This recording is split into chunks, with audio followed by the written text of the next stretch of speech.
Hi, I'm Phoenix Alexander, and I have a live presentation this evening on the power of aromatherapy. Just want to welcome you here. I think you're going to learn some things that you've not known before about aromatherapy, and we're going to have some fun together. So the first half is going to be just an overview of aromatherapy through time, how it's used, what it is, what it's not, and some things like that. At the end, I also have some really great scientific studies. I spend about, I would say, 50, 60 hours in research on finding the scientific studies to document what we've known for years as massage therapists and herbalists about that this really works. And they're double-blind scientific studies, and I actually pulled them off a government site. So how's that for validation? So we're going to be covering some of that, and so we're just going to get started now. Am I out of the way so you can see? Yep. I realize for the film that you're not going to be able to see actually anything on the screen, so please enjoy the fire, and we'll go from there. So the power of aromatherapy. This is about everyday uses of aromatherapy because I want you to be able to leave here and be excited about using aromatherapy and have some knowledge about how to do that. So what I need to tell you is, the whole legal disclaimer. I don't diagnose. I'm not going to prescribe anything for you. So if you have questions about, well, I have this, what essential oil would I use for that? Well, I don't actually do that, but I can tell you where to go and look for that information. Make sense? So you can read through all that fun stuff. So why should you learn about aromatherapy?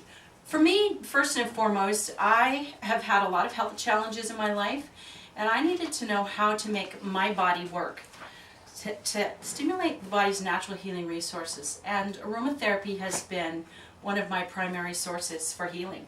And it works not only with our emotions and the physical things that we need to deal with, but also outside pathogens and things like that. So it's one of those things that we can address some of the things that we're having in our society right now, like pandemics. We've got Ebola going on. We have MRSA.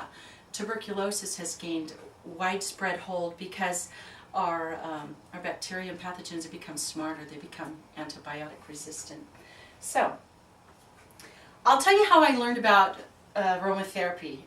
Way back in 1989, I was licensed as a massage therapist, and I attended a seated massage class, and he brought some Aveda essential oil products and gave us a scalp treatment when we did the chair massage, and I absolutely fell in love with that. And he also told us, have them inhale the essential oil with their heads down in the chair, because in 15 minutes this can really change their physical state, not only just with the massage but the aromatherapy.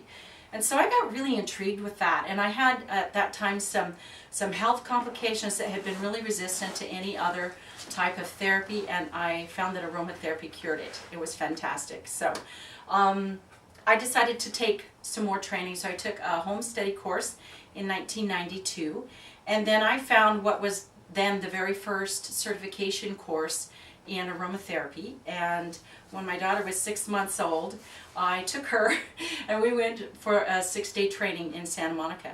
And I trained with some of the prominent aromatherapists from Europe, so England and France. And really that's where aromatherapy came from. So we kind of got the tail end of aromatherapy. And now you can buy aromatherapy at your drugstore. And sometimes it is, and sometimes it's definitely not. So that's how I got started with it. So there's a lot of reasons why you might really enjoy aromatherapy, but I listed kind of the top 10, and rather than try to memorize these, I'll just kind of go through them with you. One of the things that it really addresses is stress, and we know that about 90% of all illness is stress related, and it works to help us with changing our physiological state and our emotional state. It helps with fatigue. So essential oils are either stimulating or they're sedating in their nature on the nervous system. So we can address fatigue, we can address alertness and concentration. It works physically on the body to help with pain and spasm. One of the oils, birch in particular, has 98% methyl salicylate, which is topical aspirin. So it works with that. It's going to help improve our immune response because all of the essential oils, and I'll talk about this later too, all of them are antiseptic, and they also have other properties. So it can help to increase our relaxation and calmness. It can help us sleep better. And it can change our perceptions and feelings. And the way it does that is how it actually works in the brain, where it's received in the brain. Another really great application is water retention. So the citrus oils and cypress, so lemon, grapefruit, orange, cypress are all excellent for water retention. And I read a study how they had women, and they didn't diet, they didn't exercise, they rubbed a massage oil with those essential oils that I just named on their belly, and they lost an average of 3 pounds a week. That was it. They did that twice a week. And that was a validated study, so pretty exciting. It can also help us increase our creativity and imagination. One of the nice applications that I talked about in another presentation, which was an office setting, is that when you've got a bunch of people and they've all got different ideas and you kind of need to come together for a collaborative work, you can diffuse an oil that will help with mental stimulation, like say basil or rosemary or peppermint, and that will help keep people alert, and you kind of get on the same page, so to speak. If it's, say, a budget meeting where you're going to be cutting some things and people are losing jobs, chamomile. Chamomile helps reduce anger and helps calm. So there's different ways that you can do that. I have some diffusers set up over here that we'll take a look at in a little while. So we mentioned that it changes not only psychological states, but physical states. And it helps us to become more aware of what our emotions actually are, and then if we want to change them, we can do that. Maybe we want to feel uplifted because we're not. Maybe we want to calm down because we're having some anxiety. Well, each essential oil has properties that will help to address that. And I think most importantly for me, and one of the focuses that we're really aware of now, there's movies about contagion, right? And we had the big Ebola scare. I think it's extremely important that we have in our hands the ability to use natural substances that help our bodies to create its natural healing response. Our bodies want to be healthy, they want to be well, and this is a really powerful way to do it.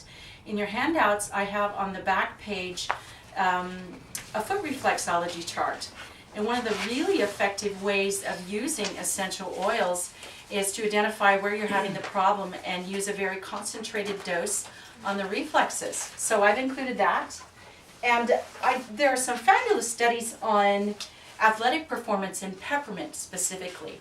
And peppermint influenced every marker, every measure of athletic performance and increased performance. It was pretty exciting. So